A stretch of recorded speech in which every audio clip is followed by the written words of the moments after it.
Hello বন্ধুরা, আমি মাফি।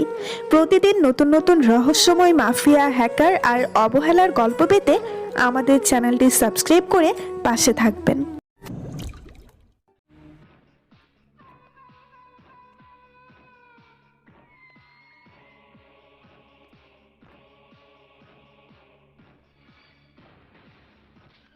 জাতিসংঘের শান্তিরক্ষা মিশনের সভা একটু পর অনুষ্ঠিত হবে। সেই জন্য বাংলাদেশের প্রধানমন্ত্রী রাজীব চৌধুরী এবং তার পিএস উপস্থিত হয়েছে। বাংলাদেশের বর্তমানে উন্নয়নশীলতার শীর্ষে উঠে গেছে। সবসময় চারিদিকে উন্নয়ন ঘটে চলেছে। তারই ফলস্বরূপ জাতিসংঘের এই মিশনে বাংলাদেশকে বিশেষ গুরুত্ব প্রদান করা হয়েছে এবং সাথে রয়েছে চীনের প্রধানমন্ত্রী ইয়াং, বাংলাদেশের প্রধানমন্ত্রী রাজীব চৌধুরী এবং তার পিএস আবির চারদিকে দেখাশোনা করছে। তখন রাজীব চৌধুরী বললেন, আবির, আমার কি করা উচিত? তুমি যদি একটু বলতে। আমার মনে হচ্ছে আমার রাশিয়া এবং ইউক্রেনের বিষয়ে ইউক্রেনের প্রতিনিধিত্ব করাটাই ভালো, কারণ রাশিয়া আক্রমণের ইউক্রেনের উপর আক্রমণ চালাচ্ছে এবং তাদের সৈন্য সামন্তদের মেরে ফেলার চেষ্টা করছে। স্যার, আমি কি বলবো, আপনি এই বিষয়ে অধিক জ্ঞানী এবং আপনি এই বিষয়ে বেশি বেশি জানেন। আপনি যদি এটা ভাবেন তাহলে এটাই সঠিক, আপনার কথাই ঠিক। আমাদের উচিত ইউক্রেনের পাশে দাঁড়ানো, আমরাও ঠিক এটাই মনে হচ্ছে। মূলত অধিবেশনটি অনুষ্ঠিত হবে রাশিয়া এবং ইউক্রেনের যুদ্ধ নিয়ে। রাশিয়া এবং ইউক্রেনের মধ্যবর্তী অনেক বড় একটা যুদ্ধ অনেকদিন ধরে চলছে। এটা কিছুতেই থামানো সম্ভব হচ্ছে না। সেজন্য জাতিসংঘ একটি শান্তিরক্ষা সভা ডেকেছে, যেখানে বিভিন্ন দেশের প্রধানমন্ত্রীকে ডেকে আনা হয়েছে এবং তাদের পরামর্শ নেওয়া হবে। সভা শুরু হতেই সদর দপ্তরের মেন অফিসে সবার ডাক পড়ে গেল। বিভিন্ন দেশের প্রধানমন্ত্রীদের আগমনে আস্তে আস্তে সভা শুরু হলো। প্রথমে আমেরিকা এবং নেপালের প্রধানমন্ত্রী বক্তব্য রাখলেন এবং এর পরবর্তী সময়ে চীনের প্রধানমন্ত্রী ইয়াংকে বক্তব্যের কথা বললেন এবং সেও বক্তব্য তিনি বললেন, আমার মতে ইউক্রেনের উচিত রাশিয়া থেকে তাদের সেনা সরিয়ে নেওয়া, কারণ রাশিয়া একটি শক্তিশালী দেশ এবং এটি পৃথিবীর বৃহত্তম দেশ। এর সাথে তারা পেরে উঠবে না।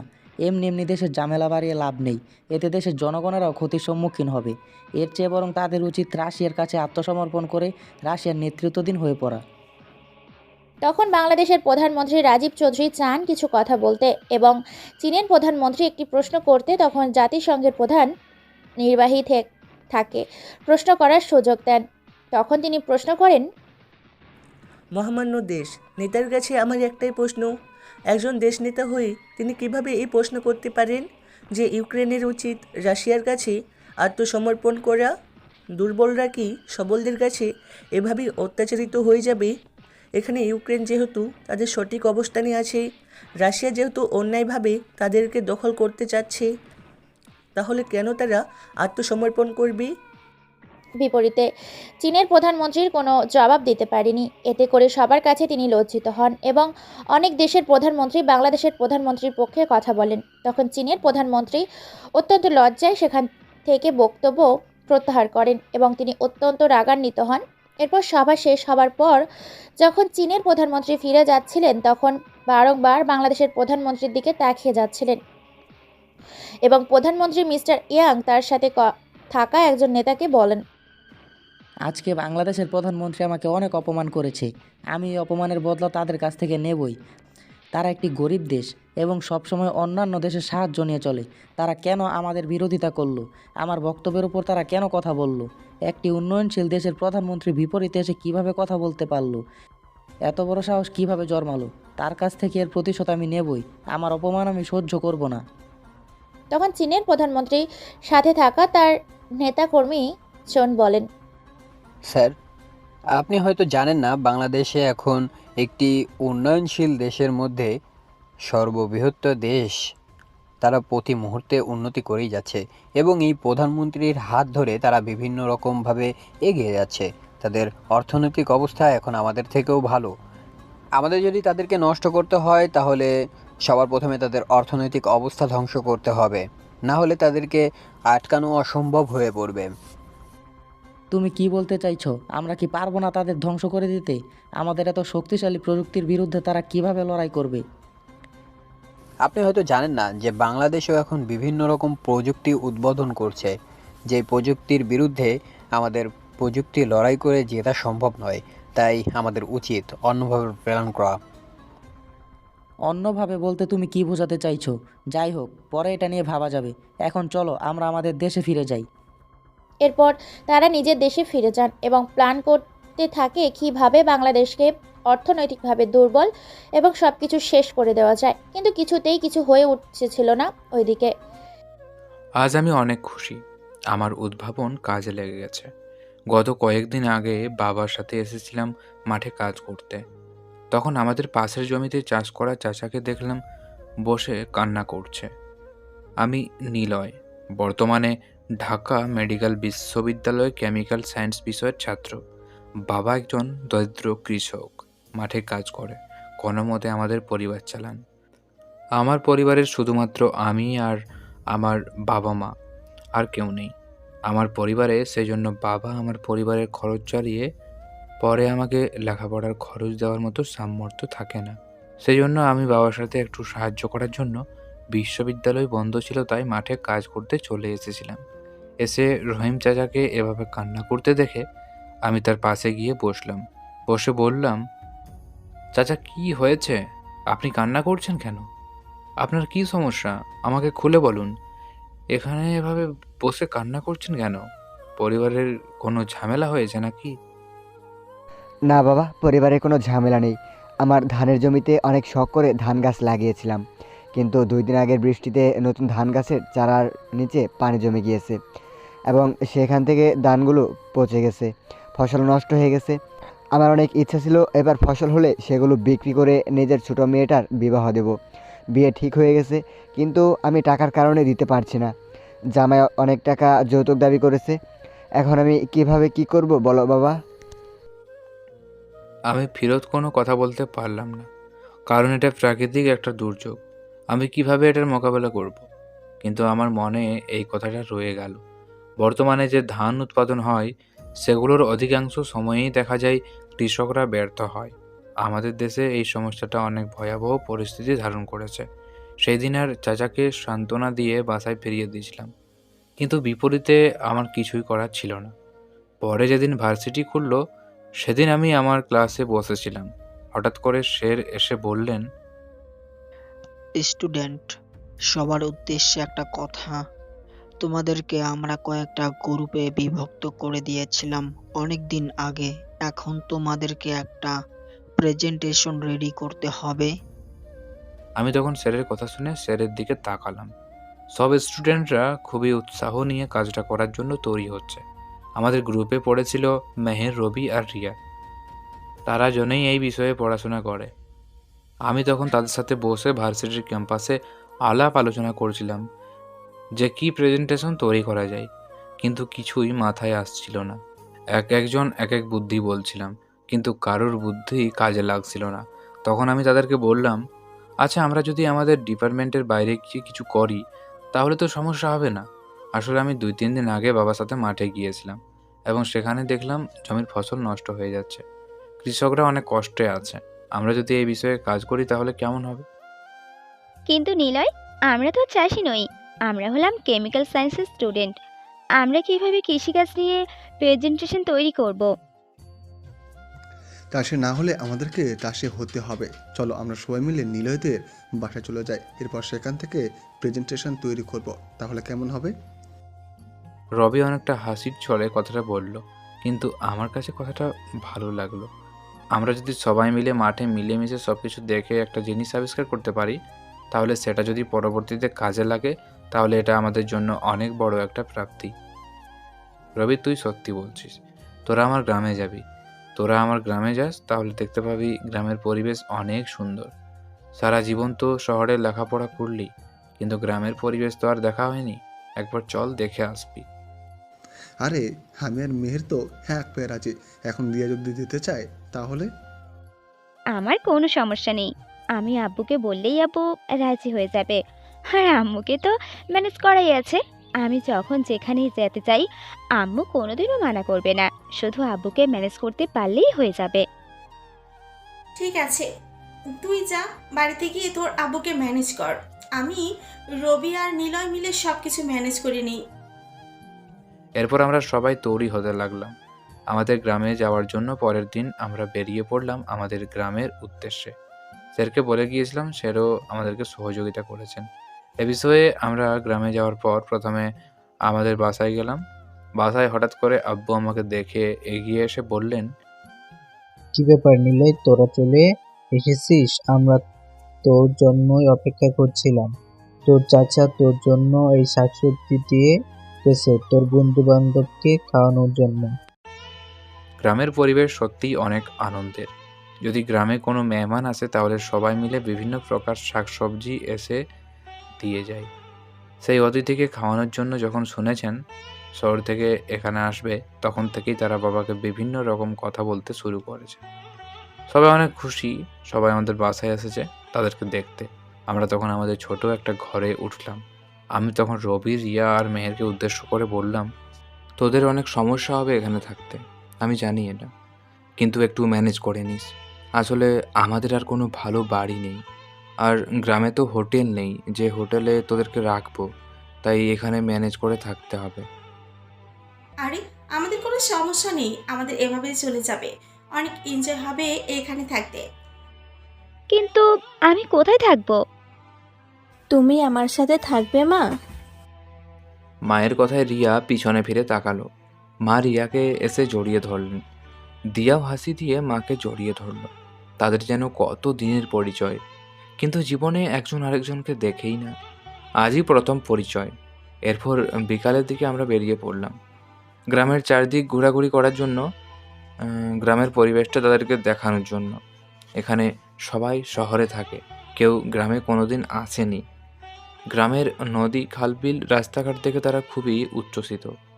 শেষে তাদেরকে নিয়ে বসলাম রুবেল মামার দোকানে। সেখানে খেজুরের রস বিক্রি করা হয়। রুবেল মামা আমাদেরকে দেখে এগিয়ে এসে বললেন, নিলয় ভাই, এরাই কি তোমার পড়ার জায়গা থেকে আসা সেই অতিথিরা? চলো, তোমাদের জন্য আমি খেজুরের রস পেড়ে রেখেছিলাম, সেগুলো খেয়ে যাও। আমি তার কথা শুনে মুচকি হাসলাম। এরপর তার দোকানে গিয়ে বসলাম। সবাই মিলে খেজুরের রস মজা করে খেলাম, কিন্তু শেষে টাকা দিতে চাইলে রুবেল মামা নিতে রাজি হলো না। সত্যি বলতে গ্রামের মানুষগুলো অনেক সহজ সরল হয়, তারা অতি সহজে মানুষকে আপন করে নিতে পারে। আমি তখন তাদেরকে নিয়ে নদীর ধারে ঘুরতে গেলাম। সত্যি বলতে নিলয়, এখান থেকে যেতে ইচ্ছে করছে না। এত সুন্দর গ্রামের পরিবেশ জানলে কোনোদিনও ওই শহরে থাকতাম না। এখানে এসে যেন শান্তিতে একটু নিঃশ্বাস নিতে পারছি। শহরে জ্যাম, জঞ্জাট এসবের মধ্যেও ঠিকমতো নিঃশ্বাস নেওয়া যায় না। সত্যি বলতে আজ আমি অনেক খুশি এখানে আসতে পেরে। তোমাকে অসংখ্য ধন্যবাদ আমাকে এখানে নিয়ে আসার জন্য। আমি মুচকি এসে তাদেরকে বললাম, এখনও তো গ্রামের পরিবেশের কিছুই দেখিসনি, সামনে চল, আরও কত কি দেখতে পাবি। দেখতে গ্রামের মানুষগুলো কত সহজ সরল, তারা মানুষকে কিভাবে আপন করে নেই, সবাই কত আপনজন এখানে। এরপর প্রথম দিন আর কোনো কাজ হলো না, পুরো দিন ঘোরাঘুরি করে কাটিয়ে ফেললাম। পরের দিন সকালে উঠে নাস্তা করে বেরিয়ে পড়লাম, কারণ এখন আমাদের অনেক জায়গায় যেতে হবে। এরপর আমরা চলে গেলাম মাঠের উদ্দেশ্যে। সেখানে গিয়ে রহিম চাচার জমি সহ অনেক জায়গায় ঘোরাঘুরি করলাম এবং সেখানে দেখলাম তারা পুরনো পদ্ধতিতে চাষাবাদ করছে। এই পদ্ধতিতে চাষাবাদে ফসল আসবে না, সেই জন্য আমরা তাদেরকে আধুনিক পদ্ধতিতে ফসল ফলানোর জন্য কৃষি উন্নয়ন বোর্ডের সাথে যোগাযোগ করতে বললাম এবং সেখানে গেলাম। তখন তারা সবাই অনেক খুশি হলো এবং আমরা একটা সভা ডাকলাম। সেখানে সবাই উপস্থিত হলো এবং তাদেরকে বললাম। তারা সবাই এসব বিষয়ে অজ্ঞাত ছিল এবং তাদেরকে আমরা জানিয়ে অনেক খুশি হলাম এবং আমরা চিন্তা করতে থাকলাম কিভাবে নতুন বীজ উৎপাদন করা যায়। পুরনো বীজ দিয়ে চাষ করলে এটা করে ফসল কম হবে এবং এতে অনেক ঝামেলা আছে। পুরো দিন বিভিন্ন রকমের কাজের ঘোরাঘুরি করলাম এবং বিকেলবেলা যখন ফিরে আসছিলাম তখন আমরা জমির মাঝখান দিয়ে যে আইল রয়েছে সেই আইলের উপর দিয়ে হাঁটছিলাম। তখন হঠাৎ করে রিয়া উল্টে পড়ে গেল কাদাতে এবং কাদা মাখামাখি হয়ে গেল। তাকে দেখতে অনেকটা কার্টুনের মতো মনে হচ্ছিল। তখন রবি হাসতে হাসতে বলল, রিয়া, তোর অবস্থা তো একদম কার্টুনের মতো হয়ে গেছে। তোকে এখন কাদার রানী মনে হচ্ছে। এভাবে তোকে অনেক সুন্দর লাগছে। প্রত্যেকদিন এভাবে এসে বসে থাকবি কাকতারের মতো। এতে করে তোকে দেখে ফসলের জমিতে কোনো প্রকার পোকামাকড় ঢুকবে না এবং এই ফসল নষ্ট করতে পারবে না। কুত্তা কোথাকার, আমি পড়ে গেছি। তুই আমাকে তুলবি তা না করে তুই আমার সাথে মজা নিচ্ছিস। তাড়াতাড়ি আমাকে টেনে তোল, না হলে কিন্তু আমি উঠে তোকেই কাদামাটি মাখিয়ে দেবো। আমি তখন হাত বাড়িয়ে তাকে ধরতে গেলাম। তখন মেহের মজা করে আমাকে ধাক্কা দিয়ে ফেলে দিল, আর আমি সোজা গিয়ে রিয়ার উপরে পড়লাম। আমরা দুজনে কাদার উপরে পড়ে গেলাম। পুরো শরীরে কাদা মাখিয়ে গিয়েছিল আমাদের দুজনকে। দেখতে কেমন যেন লাগছিল। অসম্ভব এক বাজে অবস্থায় ছিলাম। তখন আমিও কম যাই কিসের। আমি মেহের আর রবিকে টান দিয়ে কাদার উপরে ফেলে চাপ দিয়ে ধরলাম। রিয়া তখন বলল, এই দুটোকে নাকে মুখে একদম কাদা ঢুকিয়ে দিয়ে নিলয়। এরা আমাদেরকে ফেলে দিয়েছে। এখানে এদেরকে এভাবে শান্তিতে থাকলে দিলে হবে না। ওরা আমাদের সাথে যা করেছে তার দ্বিগুণ ওদের সাথে করতে হবে, না হলে কিভাবে প্রতিশোধ নেব। তাড়াতাড়ি ওদের মুখে কাদা ঢুকিয়ে দে। প্লিজ দোস্ত, তোদের পায়ে ধরি, এরকম করিস না। আমি জীবনে কাদাতে পড়িনি, আমার কাদাতে অ্যালার্জি আছে, তাই এরকম করিস না। আমাকে ছেড়ে দে। এতক্ষণ তো আমাদের সাথে মজা নিচ্ছিলি, এখন দেখ তোদের কি অবস্থা হয়। এসব বাদ দে, তাড়াতাড়ি চল, বাসায় চলে যেতে হবে। না হলে রাতে এখান থেকে ঘুরে যেতে পারবি না। সন্ধ্যা হলেই এখানে অন্ধকার নেমে আসবে। এখানে রাস্তাঘাটে লাইট নেই, তাড়াতাড়ি চল। তখন আমরা সবাই মিলে উঠে গেলাম। এখন আমাদেরকে গোসল করতে হবে, কিন্তু আমাদের বাসায় কোনো শাওয়ারের ব্যবস্থা নেই। সেই জন্য আমরা সবাই পুকুরে লাফিয়ে গোসল করলাম। অনেক মজা হলো। আজকের দিনটা পুরো ভালোই কাটলো এবং পরের দিন থেকে আমাদেরকে আবার নতুন করে কাজে নেমে পড়তে হবে। রাতে আমরা সবাই আড্ডা দিতে বসে আছি। তখন আমি সবাইকে উদ্দেশ্য করে বললাম, তোমরা মজা করা বাদ দেবে। এখন একটা ইম্পর্ট্যান্ট বিষয় নিয়ে কথা বলতেছি। আমাদেরকে তো এখন নতুন বীজের বিষয়ে আলোচনা করতে হবে। আমরা যদি কৃষি উন্নয়ন বোর্ডের সাহায্য নিয়ে নতুন বীজ উৎপাদন করতে পারি তাহলে তো অনেক ভালো হয়। তাহলে আর দেরি কিসের, চলো আমরা সবাই মিলে কালকেই যাই কৃষি উন্নয়ন বোর্ডে। সেখানে গিয়ে কথা বলে দেখি, যদি হয় তাহলে আমরা নতুন করে বীজ উৎপাদন করতে শুরু করব। এতে করে কৃষকদের অনেক উপকার হবে এবং আমাদেরও একটা পজিশন আসবে। এরপর আমরা সবাই মিলে বেরিয়ে পড়লাম পরের দিন কৃষি উন্নয়ন বোর্ডে সেখানে আলোচনা করতে। এবং সেখানে আলোচনা করে আমরা সবাই জানতে পারলাম এতে করে আমাদের সরকারি অনুমোদন প্রয়োজন হবে। কিন্তু অফিসার আমাদের আশ্বাস দিল যে তারা আমাদেরকে সরকারি অনুমোদন দিবে। আমরা তখন কাজে লেগে পড়লাম এবং মাত্র 7 দিনের ভিতরেই আমরা একটা বীজ পরীক্ষার জন্য উদ্ভাবন করলাম এবং সেটা আমাদের জমিতে কাজে লাগালাম। এবং গ্রামের সবাই উৎসুক হয়ে তাকিয়েছিল ফসল দেখার জন্য। প্রায় 3 দিন পর সেখানে চারা ফুটলো। আমরা তখন চলে গেলাম আমাদের শহরে, কারণ সেখানে আমাদেরকে প্রেজেন্টেশন জমা দিতে হবে, আর না হলে আমাদের ভার্সিটিতে সমস্যা হবে। সেজন্য চলে গেলাম। আবার 1 মাস পরে আসবো, তখন এসে দেখবো এখনকার ফসল কেমন হয়েছে। এছাড়াও ভিডিও কলে আমি সব সময় এসব বিষয়ে খেয়াল রাখতাম। তখন 1 মাস পরে যখন আমরা সবাই ফিরে এসেছি তখন দেখতে পাচ্ছি পুরো জমি ফসলে ভরপুর। আর কয়েকদিন হলেই সেখানে ধান গাছের পাকতে শুরু করবে ধান। অনেক খুশি লাগছিল যে আমাদের উদ্ভাবন সফল হয়েছে। গ্রামের সবাই আমাদের সাথে দেখা করতে আসছিল বিভিন্ন প্রকার উপহার নিয়ে। আমরা অনেক খুশি ছিলাম। শীতের সময়, তাই সবাই চিন্তা করলো এই বছর আর ফসল করা যাবে না। পরের বছর এই সময় নতুন করে এই বীজ দিয়েই চারা বুনবে এবং বীজ দিয়ে তারা ফসল ফলাবে। তখন এটা শুনে আমাদেরকে অনেক ভালো লাগলো। আমাদের এখানে মেলা হয় প্রতি শীতকালে, এবারেও ব্যতিক্রম হলো না। আমরা সবাই মিলে মেলায় ঘুরতে গেলাম। তখন হঠাৎ করে রিয়া আমার হাত ধরে বলল, নিলয় প্লিজ চল আমরা সবাই মিলে একটা নাগরদোলায় উঠি। আমার অনেক দিনের স্বপ্ন নাগরদোলাতে উঠবো, কিন্তু সহসা উঠতে পারি না। তুই সাথে থাকলে সাহস বাড়বে। নীলের সাথে থাকলে তো তোমার সাহস বাড়বে, আর আমাদের সাথে থাকলে তুমি পড়ে যাবে। তাই না? ধান্দা করার আর জায়গা পাও না, তাই না? দুজনে মিলে কি প্ল্যান করেছো সেটা আমাদেরকে বলো। তখন হঠাৎ করে রিয়া লজ্জায় মুখ লুকালো। আমি বুঝতে পারলাম না কি হলো। তিনজন মিলে হাসছে, আমি শুধু অবাক হয়ে তাদের দিকে তাকিয়ে আছি। তারা কি জন্য হাসতেছে বুঝতে পারছিলাম না। আমি তখন সেখান থেকে চলে আসতে নিলাম। তখন রিয়া বলল, কি হলো, কোথায় যাচ্ছিস? আমি না বললাম আমি নাগরদোলায় উঠবো? চল, আমরা 4জন মিলেই উঠবো। এতে তো কোনো সমস্যা নেই। 4জন মিলে উঠলে সবার মনে সাহস থাকবে। তখন আমরা পুরো দিন মেলাতে ঘুরলাম, বিভিন্ন প্রকার রাইড নিলাম এবং খাওয়া দাওয়া করলাম।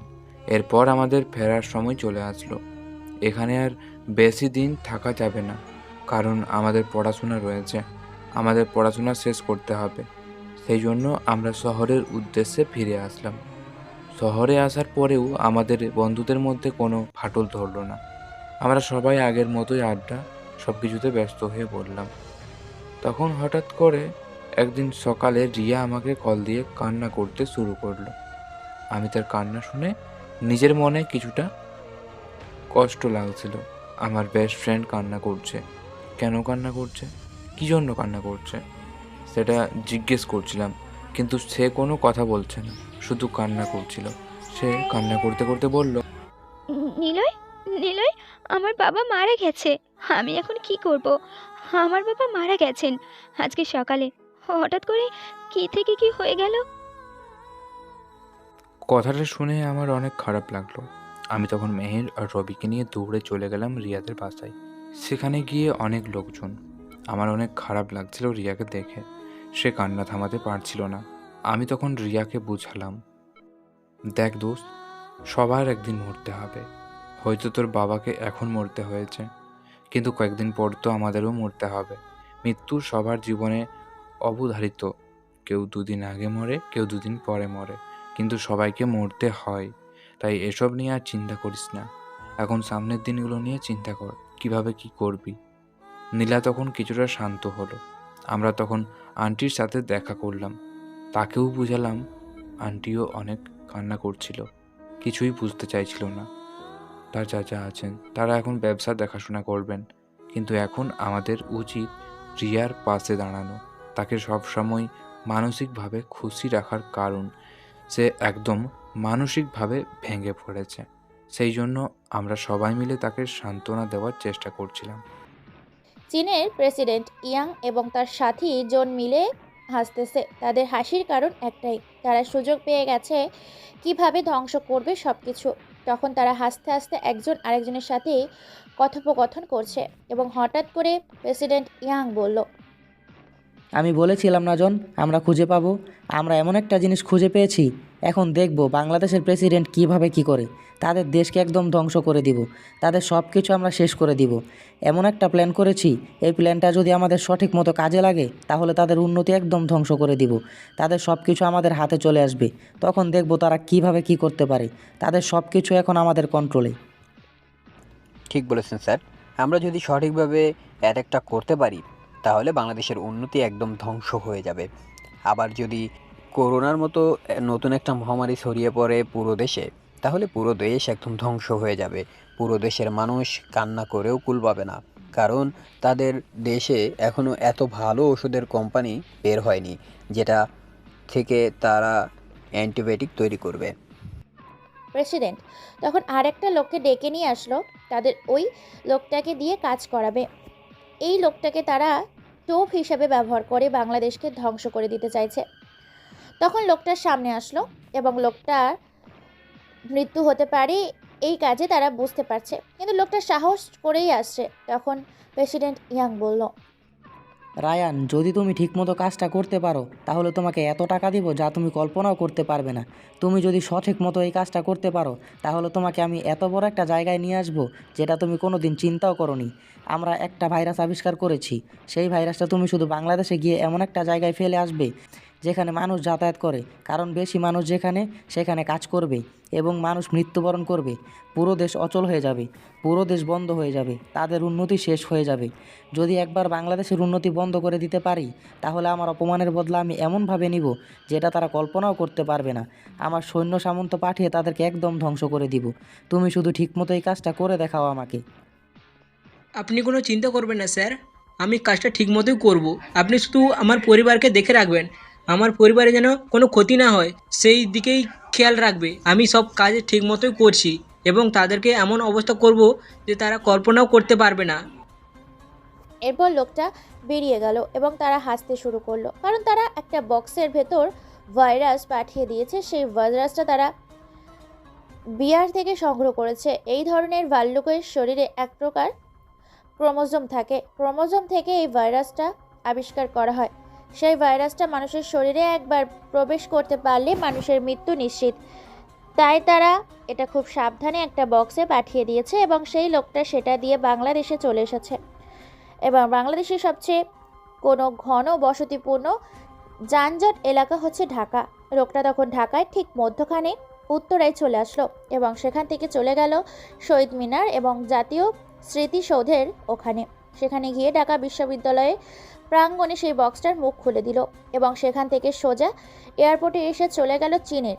সেখান থেকে সোজা চলে গেল তার বস অর্থাৎ চীনের প্রেসিডেন্ট ইয়াংয়ের কাছে। চীনের প্রেসিডেন্ট তাকে দেখে চিৎকার করে বলল, রায়ান, তুমি তাহলে কাজটা করতে পেরেছো। আজকে আমি কতটা খুশি হয়েছি তোমাকে বলে বোঝাতে পারবো না। তোমাকে অসংখ্য ধন্যবাদ। তোমার কত টাকা প্রয়োজন শুধু আমাকে বলো, আমি তোমাকে সেই টাকা দিয়ে দিব। তুমি অনেক বড় একটা কাজ করে ফেলেছো। তোমাকে অসংখ্য ধন্যবাদ। তোমাকে ধন্যবাদ দেওয়ার ভাষা আমার কাছে নেই, এরপরেও তোমাকে ধন্যবাদ দিচ্ছি। না স্যার, এটা তো আমার দায়িত্ব ছিল, আমি শুধু দায়িত্ব পালন করেছি।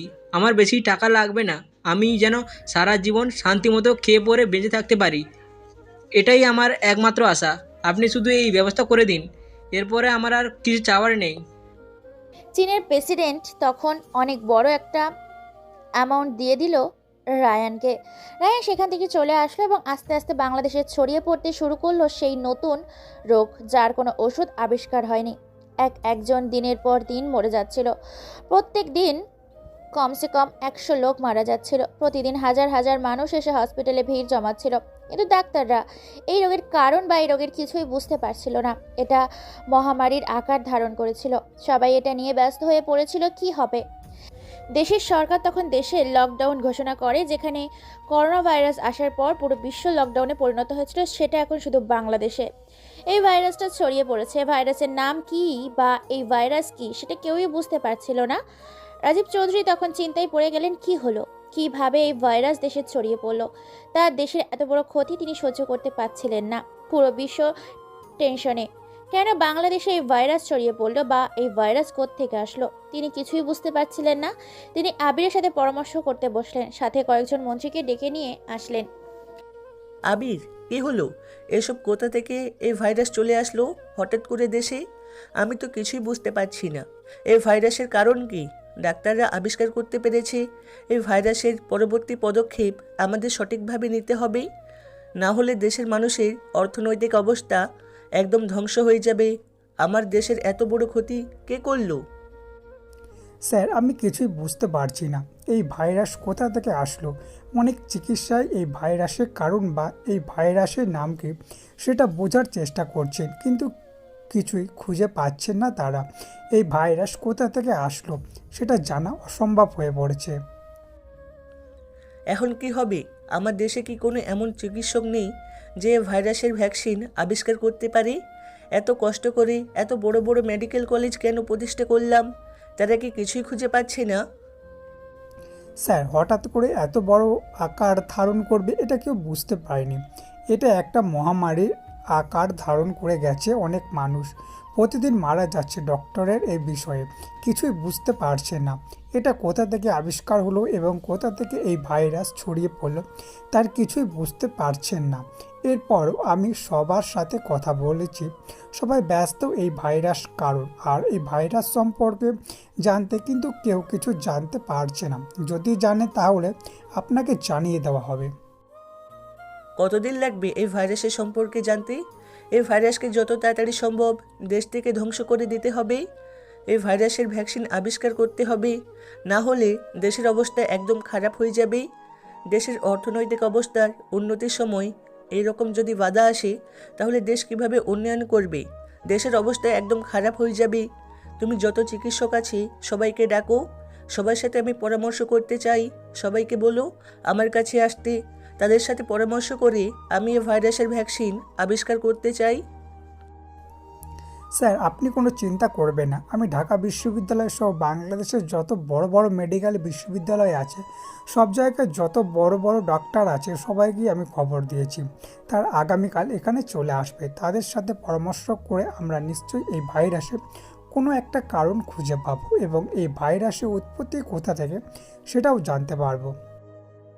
সকল চিকিৎসককে নিয়ে মিটিংয়ে বসলেন বাংলাদেশের প্রধানমন্ত্রী রাজীব চৌধুরী। সেখানে স্বাস্থ্য ও পরিকল্পনা মন্ত্রী উপস্থিত, কিন্তু কেউ খুশি মনেই নেই। সবার মন মরা। কি হয়েছে দেশের অবস্থা? 2 দিনের ভেতরেই দেশের প্রায় 1000 এবং এর ওপরের মানুষ মৃত্যুবরণ করেছে। প্রায় 10,000 মানুষ আক্রান্ত হয়ে হসপিটালে ভর্তি আছে। সবার অবস্থাই মর্মান্তিক। কেউই বাঁচবে না, এটা নিশ্চিত হয়ে গেছে। তখন ঢাকা মেডিকেল বিশ্ববিদ্যালয়ের প্রধান চিকিৎসক ডক্টর মিরাজ করিম বললেন, স্যার, আমরা অনেক রিসার্চ করেছি। এই ভাইরাসের কারণ আমরা কিছু খুঁজে পাচ্ছি না। এটা আমাদের দেশীয় কোনো ভাইরাস নয়, এটা বিদেশ থেকে এই দেশে চলে এসেছে। কিন্তু কিভাবে আসলো, কোনো প্রাণীর দ্বারা আক্রান্ত হলো, সেটা আমি বুঝতে পারছি না। আমি চেষ্টা করছি, আমার যত চিকিৎসক আছে এবং যত ল্যাব আছে সবাইকে খবর দিয়ে দিছি। সবাই এটা নিয়ে চিন্তায় পড়ে গেছে। সবার একটাই উদ্দেশ্য, আমরা কিছুদিনের মধ্যেই আবিষ্কার করব এই ভাইরাসের ইনফরমেশন। ডক্টর, এত সময় আমাদের হাতে নেই। আমাদেরকে তাড়াতাড়ি কিছু একটা করতে হবে, না হলে দেশ ধ্বংস হয়ে যাবে। দেশের বর্তমান যে পরিস্থিতি, এতে করে আমাদের দেশ ধ্বংস হতে আর বেশি দিন সময় নেই। এভাবে যদি প্রত্যেক দিন হাজার হাজার মানুষ মৃত্যুবরণ করে তাহলে আমাদের দেশের অবস্থা কি হবে বুঝতে পারছেন? আর এভাবে কতদিন আমরা লকডাউনের মধ্যে বসে থাকবো? আর বাইরের বের হলে মানুষ মৃত্যুবরণ করছে। মানুষ কতদিন ঘরে বসে থাকবে? মানুষের খাবার দাবার কে দিবে? হঠাৎ করে এত বড় ভাইরাস কোথা থেকে চলে আসলো? স্যার, এই বিষয়ে আমাদের কোনো অভিজ্ঞতা নেই। এই ভাইরাস আমি আমার জীবনে এই প্রথম দেখেছি। করোনা থেকে এই ভাইরাস আরো ভয়ঙ্কর। করোনায় আক্রান্ত হলেও মানুষকে আইসোলেশন বা ভেন্টিলাইজেশন সিস্টেমের মধ্যে থাকলে মানুষ সুস্থ হয়ে যেত, কিন্তু এই ভাইরাসে আক্রান্ত হলে মানুষের মৃত্যুর আশঙ্কা প্রায় 99% হয়ে যায়। এখন আমাদের কি করা উচিত আমরা কিছুই বুঝতে পারছি না। আমি আমার সকল চিকিৎসকদের কাজে লাগিয়ে দিয়েছি এবং দেশে যতটা ল্যাব আছে সবাইকে বলে দিয়েছি। সবাই এটা নিয়ে ব্যস্ত হয়ে পড়েছে। ডক্টর, আপনারা যত তাড়াতাড়ি সম্ভব এই ভাইরাসের ভ্যাকসিন আবিষ্কার করুন। এই ভাইরাসের ভ্যাকসিন আবিষ্কার করতে না পারলে আমাদের দেশ ধ্বংস হয়ে যাবে। আমি সহ্য করতে পারবো না। আমার এতদিনে গড়ে তোলা এই উন্নয়নের জোয়ার এত তাড়াতাড়ি বন্ধ হয়ে যাবে আমি ভাবতে পারছি না। আমার ভিতরটা ফেটে যাচ্ছে। রাজীব সাহেব প্রায় কান্না করতে করতে কথাটা বললেন। একজন দেশের প্রধানমন্ত্রীর এমন করুণ দৃশ্য হয়তো পৃথিবীর মানুষ খুব কমই দেখেছে। এটাই বাংলাদেশের প্রথম। এত ভয়ঙ্কর ভাইরাসের আগেও করোনা সহ বিভিন্ন ভাইরাস এসেছে, কিন্তু এত ভয়ঙ্কর রূপ কোনো ভাইরাসই ধারণ করেনি। একদিনের ভেতরে পুরো দেশকে মৃত্যুপরীতে পরিণত হয়েছে। এই ভাইরাস একজনের শরীর থেকে প্রায় 200 জনের শরীরে আক্রান্ত হতে পারে। এই ভয়ঙ্কর ভাইরাস দেশে বড় বড় মেডিকেল বিশ্ববিদ্যালয় সহ বিশ্ববিদ্যালয় আছে, সব কিছু বন্ধ করে দেওয়া হয়েছে। দেশের সকল বড় বড় প্রতিষ্ঠানগুলো বন্ধ করে দেওয়া হয়েছে।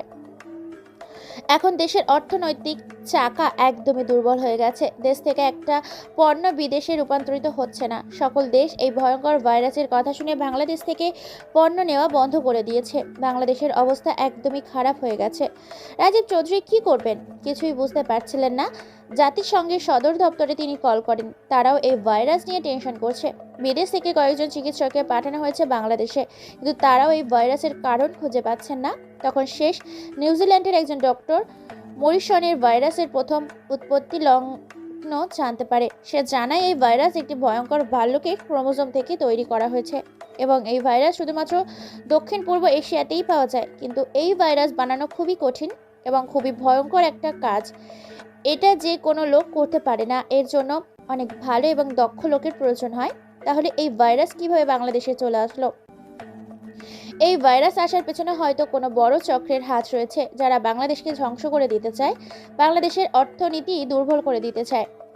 সচল করার কোনো ইচ্ছে নেই তাদের। রাজীব চৌধুরী যেন একদমই ধ্বংস হয়ে পড়েছিলেন। তিনি এখন কি করবেন? তখন তিনি সেই নিউজিল্যান্ডের ডক্টর মরিসনের সাথে যোগাযোগ করেন এবং তাকে বাংলাদেশে নিয়ে আসেন এবং তাকে দিয়ে আসার পর তার সাথে আলাদা করে মিটিংয়ে বসেন। তখন মরিসনকে বলেন, ডাক্তার, আপনার যা লাগে আমি দিব, আপনি আমাকে বলেন কি দিতে হবে, আমি আমার জীবন দিয়ে দিব। এরপরেও বলেন এই ভাইরাসের ভ্যাকসিন কিভাবে আবিষ্কার হবে। এই ভাইরাসের ভ্যাকসিন আবিষ্কার না হলে আমার দেশ ধ্বংস হয়ে যাবে। আমার দেশের মানুষ কত কষ্টে আছে আপনি দেখতে পাচ্ছেন না। আপনি প্লিজ বলুন এই ভাইরাসের ভ্যাকসিন কিভাবে আবিষ্কার হবে। দেখুন মিস্টার, এই ভাইরাসের ভ্যাকসিন আবিষ্কার করা এত সহজ নয়। এই ভাইরাসের ভ্যাকসিন শুধুমাত্র ওই ভালুক দিয়ে সম্ভব, যে থেকে এই ভাইরাস ছড়িয়ে পড়েছে। ওই জাতে যত ভালুক আছে তাদের শরীরে একটা অ্যান্টি ক্রোমোজোম রয়েছে। সেগুলো যদি সংগ্রহ করতে পারেন তাহলে সেখান থেকে এই ভাইরাসের ভ্যাকসিন আবিষ্কার করা সম্ভব। ডক্টর, আপনি এই ভাইরাসের ভ্যাকসিন আবিষ্কার করার জন্য কী চান সেটা বলুন। আমি ওই ভাল্লুককে ধরার জন্য আমার লোক পাঠিয়ে দিচ্ছি। এত সহজ হলে তো যে কেউ এই ভাইরাসের ভ্যাকসিন আবিষ্কার করতে পারতো। এই ভাইরাসের ভ্যাকসিন আবিষ্কার করার জন্য যে ভাল্লুক প্রয়োজন হবে, ওই ভাল্লুক খুবই বিরল প্রজাতির একটা বিয়ার, যেটা দক্ষিণ এশিয়ার কিছু কিছু অঞ্চলে পাওয়া যায়, কিন্তু সবখানে পাওয়া যায় না এবং এটা পরিচিতি করাও খুব কষ্টকর। এদের শরীরে আলাদা একটা ডোরকাটা দাগ থাকে, যেগুলো দেখার মাধ্যমে এই বিয়ারকে চিহ্নিত করা যায়। কিন্তু এই ভাল্লুক পাওয়া যাবে কোথায় সেটা কেউ জানে না। কেউ কেউ বলে দক্ষিণ এশিয়ার পূর্ব সীমান্তে সেটা পাওয়া যায়, কিন্তু সেটা কি আদৌ সেখানে পাওয়া যায় সেটা সম্পর্কে কেউ জানে না। তাহলে এখন কি হবে ডাক্তার?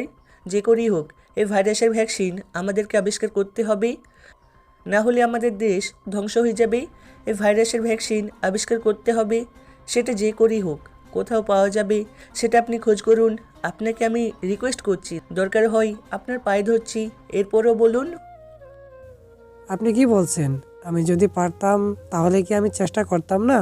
আমি একজন ডক্টর, আমি মানুষকে বাঁচানোর জন্য কাজ করি। এখানে এতজন মানুষ এই অবস্থায় পড়ে আছে, তাদের বাঁচানো আমার কর্তব্য। আমি এটা আবিষ্কার করার জন্য চেষ্টা করব, কিন্তু পারবো কিনা জানি না। কিন্তু এই ভ্যাকসিনটা আবিষ্কার করা খুবই ভয়ঙ্কর এবং রিস্ক কাজ। এই কাজে যে কোনো মানুষ করতে চাইবে না, যে কোনো ডক্টর এই কাজ করতে চাইবে না। এরপরেও আমি চেষ্টা করব, যদি পারি তাহলে আপনাকে জানাবো। কিন্তু এখন আমাকে আমার দেশে ফিরে যেতে হবে, কারণ আমার দেশে অনেক কাজ ফেলে এসেছি। রাজীব সাহেব তখন অসহায় হয়ে পড়লেন, কারণ মরিসন চায় এই দেশ ছেড়ে চলে যেতে, কারণ এই দেশে থাকলে তার জীবনের ঝুঁকি থাকবে। সে চায় না এই জন্য এই ভাইরাসের ভ্যাকসিন আবিষ্কার করতে, কারণ এই ভাইরাসের ভ্যাকসিন আবিষ্কার করতে গেলে তার মৃত্যু হতে পারে, সে বুঝতে পারছে। তাই সে এখান থেকে পালানোর চেষ্টা করছে এবং সেখান থেকে সে নিজের দেশেই চলে যায়। দেশে তখন একদমই মরার পরিস্থিতি, প্রতিটা মানুষ আতঙ্কে রয়েছে। প্রতিদিন কমসে কম 1000 মানুষ মৃত্যুবরণ করছে। আজ 1 সপ্তাহ হয়ে গেছে এই ভাইরাস বাংলাদেশে ছড়িয়ে পড়েছে। এই 1 সপ্তাহে প্রায় 18,000 মানুষের মৃত্যু হয়েছে। রাজধানী শহরে একটা মশাও খুঁজে পাওয়া যাবে না এমন অবস্থা। পুরো দেশে তখন ছড়িয়ে পড়েছে এই ভাইরাস সম্পর্কে সকল ইনফরমেশন, কিন্তু এই ভাইরাসের ভ্যাকসিন কিভাবে আবিষ্কার হবে সেটা নিয়ে সবাই টেনশনে আছে। আমাদের ভার্সিটি বন্ধ হয়ে গেছে, সেই জন্য আমরা আমাদের বাসায় ফিরে এসেছি। কিন্তু আমার কেন জানি অনেক কষ্ট হচ্ছে। নিজের দেশের কথা ভেবে নিজের দেশের মানুষগুলো এত কষ্টে আছে আর আমরা কিছুই করতে পারছি না। তাদের জন্য আমি তখন গ্রুপ কলে কথা বলছিলাম মেহের, রিয়া আর রবির সাথে। মেহের, আমরা কি এমন কিছু করতে পারি না যার জন্য আমার দেশ রক্ষা পাবে? আমরা কি চেষ্টা করে দেখতে পারি না ভাইরাসের ভ্যাকসিন আবিষ্কার করার ব্যাপারে? আমরা যদি কিছু চেষ্টা করি তাহলে তো পারবো। আমরা চেষ্টা করে একবার দেখতে পারি। আরে, তুই তুই কি বোকা নাকি রে? যেখানে নিউজিল্যান্ডের এত বড় একজন ডক্টর পালিয়ে গেলেন, সেখানে আমরা কিভাবে সাধারণ কোনো স্টুডেন্ট হয়ে এই ভাইরাসের ভ্যাকসিন আবিষ্কার করব? তুই নিজেকে কি মনে করিস? সাধারণ একটা ধানের বীজ আবিষ্কার করে ফেলেছিস বলি যে একটা এত বড় ভাইরাসের ভ্যাকসিন আবিষ্কার করতে পারবি? সেটা ঠিক করে মেহের, চেষ্টা করতে তো বাধা নেই। আমরা চেষ্টা করে দেখি, যদি আমরা পারি তাহলে তো ভালো, আমাদের দেশ রক্ষা পাবে। দেশের এতজন মানুষ মারা যাচ্ছে, তাদের ব্যাপারে আমাদের কি একটুও মাথা ব্যথা নেই? তাদেরকে কি আমরা রক্ষা করব না? হ্যাঁ মেহের, আমরা এই বিষয়ে চেষ্টা করে দেখি। নিলয় তো ঠিক কথাই বলেছে। আমরা আমাদের স্যারের সাথে কথা বলে দেখি। স্যারকে সাথে নিয়ে যদি আমরা এই ভাইরাস ভ্যাকসিনের বিষয়ে আলোচনা করে দেখি, তাহলে হয়তো আমরা কিছু একটা করতে পারবো। হ্যাঁ মেহের, আমারও একই মত। আমরা সবাই মিলে যদি স্যারের সাথে কথা বলে এই বিষয়টা নিয়ে আমরা চেষ্টা করে দেখি, তাহলে তো অনেক ভালো হয়। আমরা একটা ভ্যাকসিন আবিষ্কার করতে পারলে বুঝতে পারছিস আমাদের অবস্থান কোথায় চলে যাবে, আমাদের দেশও রক্ষা পাবে। এটা তো শুধুমাত্র একটা পরীক্ষামূলক চেষ্টা। যদি আমরা না পারি তাতে তো কিছু আসে যায় না, কিন্তু আমরা চেষ্টা করতে তো কোনো বাধা নেই। চেষ্টা করলে মানুষ সব কিছুই পারে, আমরা কেন পারবো না? তোরা যখন বলছিস আমি রাজি, কিন্তু আমরা যদি এখন বাইরে বের হই তাহলে তো আমরাও ভাইরাসে আক্রান্ত হতে পারি। আর রাজধানীতে যাব, সেখানে গেলে তো আমাদের অবস্থা আরও খারাপ হয়ে যাবে। আমাদেরকে সেখান থেকে বাসায় পাঠিয়ে দেওয়া হয়েছে শুধুমাত্র আমরা যাতে সাবধানে থাকতে পারি। সেই জন্য এখন আবার আমরা কি মৃত্যুর মুখে চলে যাব? দেখো মেহের, মৃত্যু সবার জীবনে আছে, তাই মৃত্যু নিয়ে ভয় পেয়ে কোনো লাভ নেই। আমাদেরকে এসব নিয়ে না টেনশন করে আমাদেরকে আগামী দিন নিয়ে টেনশন করতে হবে। মৃত্যু সবার জীবনে আসবে, তাই মৃত্যু নিয়ে ভয় না করে আমরা যদি কাজ করে যাই, তাহলে আমাদের দেশের মানুষ রক্ষা পাবে। ঠিক আছে, তাহলে আমরা প্রফেসরের সাথে কথা বলে দেখি। ওনারা যদি রাজি থাকেন তাহলে কালকেই আমরা সবাই মিলে দেখা করব এবং আমরা চলে যাব আমাদের ভার্সিটিতে। সেখানে গিয়ে আমাদের ল্যাবে চেষ্টা করে দেখব। যেই কথা সেই কাজ। আমরা পরের দিন বেরিয়ে পড়লাম সবাই মিলে প্রফেসর স্যারের বাসার উদ্দেশ্যে। সেখান থেকে চলে গেলাম আমাদের ভার্সিটিতে গিয়ে হল রুমে বসে আছি। আমরা 6 জন মাত্র, সাথে শুধু আমাদের 2 জন টিচার, আর কেউ নেই। তখন মিরাজ স্যার বললেন, তোমরা 4 জন সাহস করে চলে এসেছো এখানে, এটা তোমাদের খুবই গর্বের বিষয়। কিন্তু তোমরা কি ভাবতে পারছো, যেখানে একজন এত বড় প্রফেসর এবং ডক্টর ব্যর্থ হয়ে নিজের দেশে ফিরে গেছেন, সেখানে তোমরা কি পারবে এই ভাইরাসের ভ্যাকসিন আবিষ্কার করতে? আমি তোমাদেরকে সাহায্য করতে রাজি আছি, কিন্তু তোমরা এটা পারবে না আমার মনে হয়। তাই এটা নিয়ে মিথ্যা ঝামেলা না করে, নিজেদের জীবনের ঝুঁকি না নিয়ে তোমরা নিজেদের বাসায় ফিরে যাওয়াটাই ভালো হবে। স্যার, আমরা এখানে এসেছি নিজেদের জীবনকে ঝুঁকির মুখে ফেলে নিজেদের দেশকে রক্ষা করতে। আমরা নিজেদের দেশের জন্য নিজেদের জীবন দিতে প্রস্তুত। তাই আপনি শুধু আমাদেরকে কিছু সাহায্য করুন, আমাদের ল্যাবটাকে দিন, বাকিটা আমরা দেখে নিব। নিলয়, আমি বুঝতে পারছি তুমি খুবই ভালো একটা স্টুডেন্ট এবং কেমিক্যাল সায়েন্সে তুমি প্রতিবার প্রথম স্থান অধিকার করো, কিন্তু তোমরা যেটা ভাবছো সেটা এত সহজ নয়। এত তাড়াতাড়ি এসব আবিষ্কার করা অসম্ভব। তাই এটা নিয়ে মিথ্যা ঝামেলা না করে, নিজেদের জীবনকে ঝুঁকির মুখে না ফেলে তোমরা তোমাদের বাসায় ফিরে যাও। তোমরা আমার কথা শোনো। না স্যার, আমরা বাসায় ফিরে যাব না। আমরা চলে এসেছি তখন আমরা চেষ্টা করবই। আমি মেল করে দিয়েছি প্রাইম মিনিস্টারের কাছে। আমি আসার সময় বাংলাদেশ সরকারের কাছে মেল করে দিয়েছিলাম এই বিষয়ে যে আমরা চেষ্টা করে দেখব, কিন্তু এখনও কিছু উত্তর আসলো না। প্রায় 2 দিন পর আমাদের কাছে উত্তর আসলো। তারা আমার সাথে দেখা করতে চায়, আর আমরা তখন নিজেদের লেভে চেষ্টা করে যাচ্ছিলাম। যখন সরকারের কাছ থেকে আমাদের ডাক আসছিল, আমরা অনেক খুশি হলাম এবং তাড়াতাড়ি চলে গেলাম সরকারের সাথে দেখা করতে। সবাই বিভিন্ন রকম মাস্ক এবং হ্যান্ড গ্লাভস পরে আছে। এরকম দেখতে মানুষগুলোকে খুবই কষ্ট লাগছিল, কিন্তু কিছুই করার নেই। এখন আমরা যে পরিস্থিতিতে আছি তাতে সবার জীবনের ঝুঁকি রয়েছে। এরপর আমরা দেখা করলাম প্রধানমন্ত্রীর সাথে।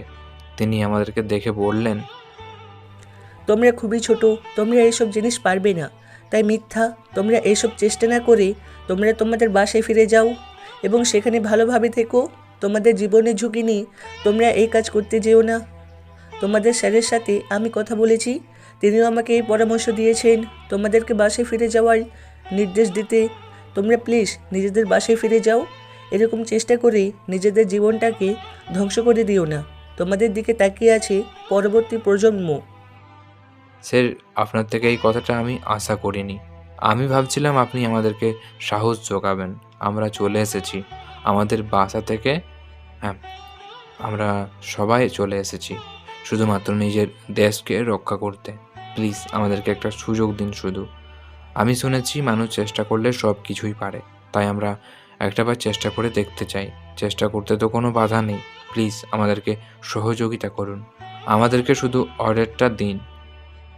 রাজীব চৌধুরী তখন এই ছেলেগুলোর কথা শুনে অবাক হয়ে গেলেন। এত ছোট ছোট ছেলেরা এত বড় একটা ভ্যাকসিন আবিষ্কার করার জন্য নিজেদের জীবন রাজি রাখতে প্রস্তুত হয়ে গেছে। তিনি তখন গর্বে নিজেকে অনেক বড় মনে করলেন। এরপর তিনি উৎসাহ নিয়ে বললেন, বাবারা, তোমরা যে সাহস করেছো সেটা সত্যি অনেক মানুষ করতে পারে না। যেখানে দেশের সবচেয়ে বড় প্রফেসররাও কিছু করতে পারছে না, সেখানে তোমরা যে এত বড় একটা জিনিস করার জন্য এগিয়ে এসেছো, এতে আমি খুব খুশি হয়েছি। তোমাদের যা সাহায্য প্রয়োজন আমি করব। তোমরা চেষ্টা করে যাও, কিন্তু নিজেরা সাবধানে থাকবে যেন নিজেদের কোনো ক্ষতি না হয়। আমি তখন প্রধানমন্ত্রীর কাছে অর্ডারটা পেয়ে অনেক খুশি হলাম, কারণ প্রধানমন্ত্রী বা স্বাস্থ্যমন্ত্রী যদি অর্ডার না পাই তাহলে আমরা কোনো মতেই আমাদের ভ্যাকসিন পরীক্ষা করতে পারবো না। আমরা চলে গেলাম আমাদের বিশ্ববিদ্যালয়ের ল্যাবে। সেখানে গিয়ে আমরা ভ্যাকসিন আবিষ্কার করার জন্য লেগে পড়লাম। আমাদের স্যার আমাদের সাথে আছেন, তিনি অনেক অভিজ্ঞ এবং দেশের সবচেয়ে বড় ডাক্তার আমাদের সাথে আছেন তিনিও। আমরা অনেক চেষ্টা করলাম, কিন্তু কিছুতেই কিছু হয়ে উঠছে না। আমরা একটা ভ্যাকসিন আবিষ্কার করতে পারলাম। পুরো দেশে এই কথাটা ছড়িয়ে গিয়েছিল যে কয়েকটা ছেলে মিলে একটা ভ্যাকসিন আবিষ্কার করার জন্য লেগে পড়েছে। পুরো দেশের মানুষ আমাদের দিকে তাকিয়েছিল। আমরা শেষে একটা ভ্যাকসিন আবিষ্কার করেছিলাম। সেটা ব্ল্যাক ভাইরাস আক্রান্ত একটা কুকুরের উপর প্রয়োগের চেষ্টা করছিলাম। ভাইরাসটার নাম দেওয়া হয়েছে ব্ল্যাক, অর্থাৎ অন্ধকার বা কালো। এই ভাইরাসটা আসার পর পুরো দেশ কালো হয়ে গেছে, সেই জন্য এই ভাইরাসের নাম দেওয়া হয়েছে ব্ল্যাক ভাইরাস। আমরা ব্ল্যাক ভাইরাস আক্রান্ত একটা কুকুরকে নিয়ে আসলাম এবং তার উপর আমাদের ভ্যাকসিন চালালাম। কুকুরটা প্রথম দিন আস্তে আস্তে সুস্থ হতে শুরু করলো। আমাদের আনন্দ আর কে দেখে আমরা যেন খুশির জোয়ারে ভাসছিলাম। কিন্তু তৃতীয় দিন কুকুরটা মৃত্যুবরণ করলো। আমরা বুঝতে পারলাম আমাদের ভ্যাকসিন একটা কুকুরকে বাঁচাতে পারলো না, তাহলে কিভাবে একজন মানুষকে বাঁচাবে? আমরা তখন প্রায় উদ্দেশ্যহীন হয়ে পড়েছিলাম। চোখের সামনে এতগুলো মানুষের মৃত্যু আমরা সহ্য করতে পারছিলাম না। প্রায় 1 লাখ মানুষের মৃত্যু হয়েছে এই 1 মাসে। আমরা সহ্য করতে পারছি না, আমাদেরকে যে কোনো কিছু একটা করতে হবে। শেষে আমি যখন সেই ডক্টর মরসিনের সাথে যোগাযোগ করার চেষ্টা করলাম, তখন রাজীব চৌধুরী আমাদের সুযোগ করে দিলেন এবং আমি তখন সেই ডক্টরের সাথে ভার্চুয়ালি কানেক্টেড হলাম এবং তার সাথে আমরা ভার্চুয়ালি কথা বলতে শুরু করলাম এবং তাকে বললাম, আপনাকে এই দেশে আসতে হবে না, আপনি শুধু বলুন ফর্মুলাটা, আমরা কিভাবে এই ভাইরাস থেকে মুক্তি পেতে পারি, এই ভাইরাসের ভ্যাকসিন আমরা কিভাবে আবিষ্কার করব। আপনি শুধু আমাকে যদি বলে দেন তাহলে আমরা বাকিটা করে নেব। প্লিজ আমাদেরকে বলুন, আমাদের দেশ রক্ষা করতে আমাদেরকে সাহায্য করুন। দেখো, তোমরা খুবই ছোট এবং তোমরা এখনও একজন স্টুডেন্ট। তোমরা চেষ্টা করলে সেটা বানাতে পারবে না, কিন্তু আমার ফর্মুলা বলতে কোনো সমস্যা নেই। তোমাদেরকে অ্যান্টি ক্রোমোজোম তৈরি করতে হবে, কিন্তু সেটা তৈরি করতে হবে প্যাথেটিক বিয়ারের শরীর থেকে। সেই ভালুকটা তোমাদের দেশে পাওয়া যাবে না, সেটা শুধু দক্ষিণ এশিয়ার দিকে পাওয়া যায়। সেখানে তোমাদেরকে যেতে হবে। যদি সেখানে গিয়ে তোমরা সেই ভালুকটাকে চিনতে পারো এবং তাকে ধরে নিয়ে আসতে পারো, তাহলে তার শরীর থেকে ক্রোমোজোম পাওয়া যাবে। সেই অ্যান্টি ক্রোমোজোম ব্যবহার করে তোমাদের এই ভাইরাসের ভ্যাকসিন আবিষ্কার করতে পারবে। আমি তখন চিন্তা করতে থাকলাম কিভাবে প্যাথেটিক বিয়ার সংগ্রহ করব। এখন এই বিয়ারটাকে তো আমরা চিনিও না, কিভাবে এই বিয়ারটাকে আমরা চিনব। তখন আমরা ইন্টারনেটে অনেক খোঁজাখুঁজি করলাম এবং শেষে আমরা জানতে পারলাম এই বিয়ারের সম্পর্কে। তখন আমরা কি করব কিছুই বুঝতে পারছিলাম না। তখন হঠাৎ করে রবি বলে উঠল, আচ্ছা নিলয়, আমার একজন মামা থাকেন ভুটানে, ওনার সাথে কথা বলে দেখি, যদি আমাকে সেখানে নিয়ে যান তাহলে আমি সেখানে গিয়ে খুঁজতে শুরু করব। মেয়েরকে তুই পাঠিয়ে দে নেপালে। আমি তখন কি করব কিছুই বুঝতে পারছিলাম না। সরকারের কাছে সহযোগিতা চাইলাম। সরকার তখন আমাদেরকে ব্যবস্থা করে দিল। রবি চলে গেল ভুটানে, মেহের নেপালে এবং আমি আর রিয়া চলে গেলাম মায়ানমার। মায়ানমার পেরিয়ে একটা ছোট দ্বীপে, সেখানে গিয়ে আমরা খোঁজ করতে শুরু করলাম। সেই বিয়ারটা জঙ্গলে কাটিয়েছি। 2-3 দিন কিভাবে কি করব কিছুই বুঝতে পারছিলাম না। হঠাৎ করে রবি আমাদেরকে কল করে বলল, রিয়া, নিলয়, তোরা মেহেরকে জানিয়ে দে এবং সবাই মিলে ভুটানে চলে আয়। আমি এখানকার বন বিভাগের সাথে যোগাযোগ করে জানতে পেরেছি এখানে মাঝে মাঝেই প্যাথেটিক বিয়ার দেখা যায়। তাছাড়া আমাদেরকে সাহায্য করতে রাজি আছে। আমরা তাদের সাহায্য এখান থেকে রিয়ার ধরে নিয়ে যেতে পারবো। তোরা আমাদের সাথে চলে আয় এখানে। স্বপ্ন পূরণের আনন্দ তখন আমাদের মধ্যে ভর করেছিল। আমি রিয়াকে নিয়ে সেখান থেকে বেরিয়ে পড়লাম পথে এবং মেহেরকেও জানিয়ে দিলাম আমরা সবাই মিলে ভুটান চলে এসেছি। এখানকার বন বিভাগের প্রধান অফিসারের সাথে কথা বলেছি, তিনিও আমাদেরকে সাহায্য করতে রাজি আছেন। আমরা তখন দিনের পর দিন খুঁজে বেড়াচ্ছি, প্রায় 1 মাস ধরে খুঁজে বেড়াচ্ছি প্যাথেটিক বিয়ার, কিন্তু কোথাও খুঁজে পাচ্ছিলাম না। মাঝে মাঝেই তার চিহ্ন দেখতে পেতাম জঙ্গলে, কিন্তু সঠিকভাবে তাকে সামনে থেকে কোনোদিন দেখা হয়নি। আজকে আমরা খবর পেয়েছি যে দক্ষিণ সীমান্তের বনে একটা প্যাথেটিক বিয়ার দেখা গেছে। আমাদেরকে সেখানে যেতে হবে এবং ভাত পেতে বসে থাকতে হবে। এই বিয়ার হাঁসের মাংস অনেক পছন্দ করে, তাই আমরা কয়েকটা হাঁস ধরে নিয়ে গিয়ে একটা ভাত তৈরি করে রাখলাম। সেটা ধরার জন্য প্রায় রাত 2টোর দিকে 2টা নীল চোখ আমাদের দিকে এগিয়ে আসছিল। আমি তখন বসেছিলাম গাড়ির ভিতরে। আমরা সেই ফাঁদটার দিকে তাকিয়েছিলাম। সেই নীল চোখওয়ালা প্রাণীটা এসে আমাদের পেতে রাখা ফাঁদে পা দিল এবং কিছুক্ষণের জন্য সব কিছু যেন ঘূর্ণিঝড়ের মতো হলো। একটু প্রশান্ত হতে দেখলাম আমাদের পেতে রাখা ফাঁদে সেটা পা দিয়েছে এবং আটকে পড়েছে, এবং আমরা লাইট মেরে দেখতে শুরু করলাম। আমরা প্যাথেটিক বিয়ার ধরতে পেরেছি। আমার এটা দেখে যেন আনন্দে বুকটা ভেসে যাচ্ছিল। আমি তখন চারিদিকটা তাকিয়ে খুশিতে কান্না করে দিয়েছি। এখন আমাদেরকে আমাদের স্বপ্ন পূরণ করতে হবে। আমরা এই ভ্যাকসিনটা আবিষ্কার করবই, যে করেই হোক। পরের দিন সকালে আমরা চলে আসলাম সেটা নিয়ে নিজেদের দেশে এসে আমরা সেই বিয়ারটাকে রাখলাম একটা আলাদা রুমের মধ্যে।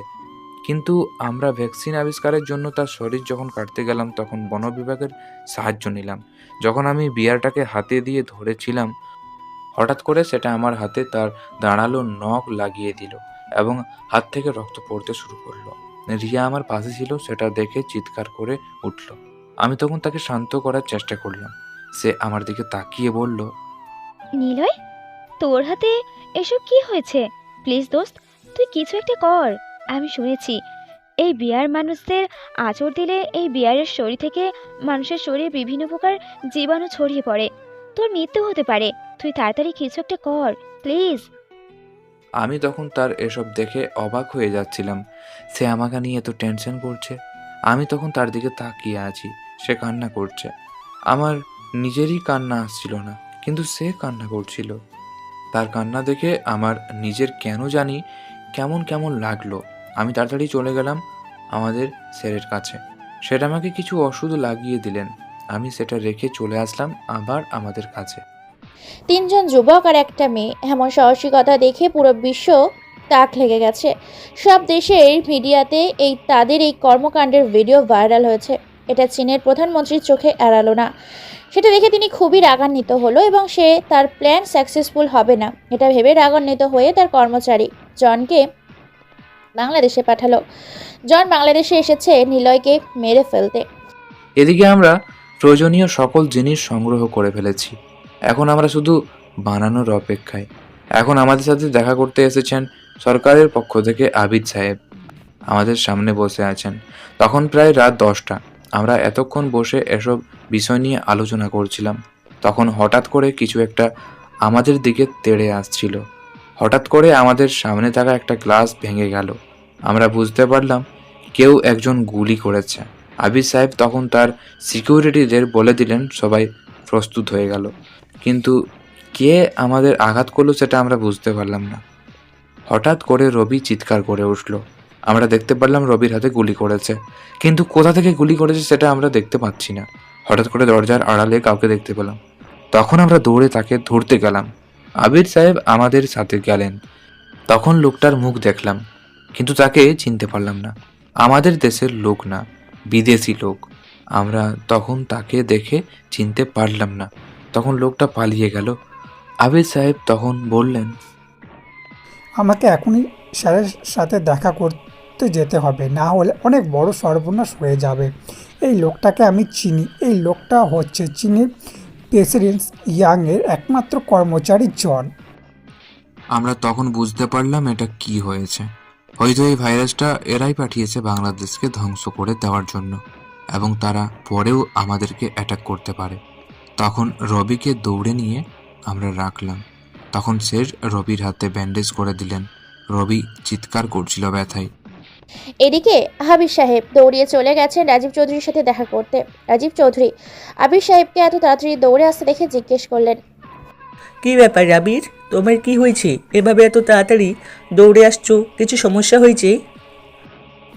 স্যার, এই কাজটা কে করেছে এই বিষয়ে আমরা জানতে পেরেছি। এই কাজটা চীনের প্রেসিডেন্ট ইয়াংয়ের কাজ। আপনি যেটাকে অপমান করেছিলেন, সে হয়তো সেই অপমানের বদলা নেওয়ার জন্য বাংলাদেশে পাঠিয়ে দিয়েছে।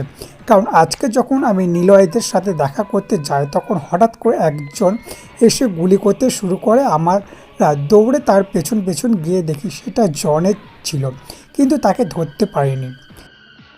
ওদের এত বড় সাহস, ওরা আমাদের দেশকে ধ্বংস করতে দেওয়ার জন্য আমাদের দেশে ভাইরাস পাঠিয়েছে।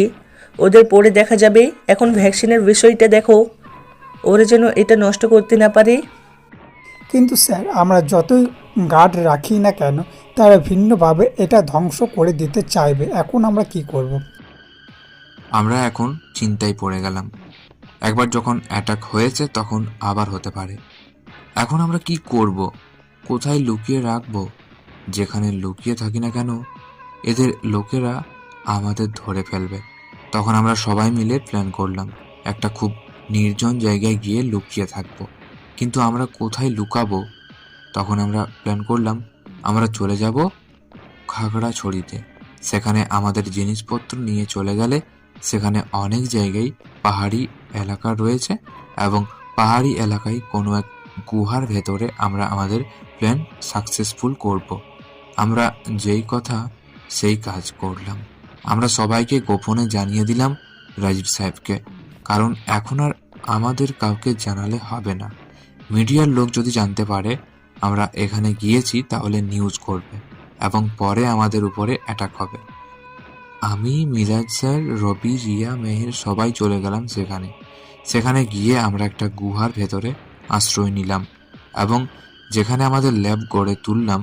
সব জিনিস আনতে পারলাম না, আস্তে আস্তে প্রয়োজনীয় সকল জিনিস নিয়ে আসবো। আমরা সেখানেই তৈরি করতে শুরু করলাম আমাদের সেই মহামূল্যবান ওষুধ।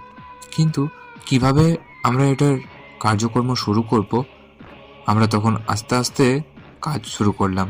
হঠাৎ করে তৃতীয় দিন আমরা যখন ফাইনালে চলে গেলাম, তখন স্যার আমাদেরকে বললেন, এখন আমাদেরকে সবচেয়ে বড় রিস্কটা নিতে হবে।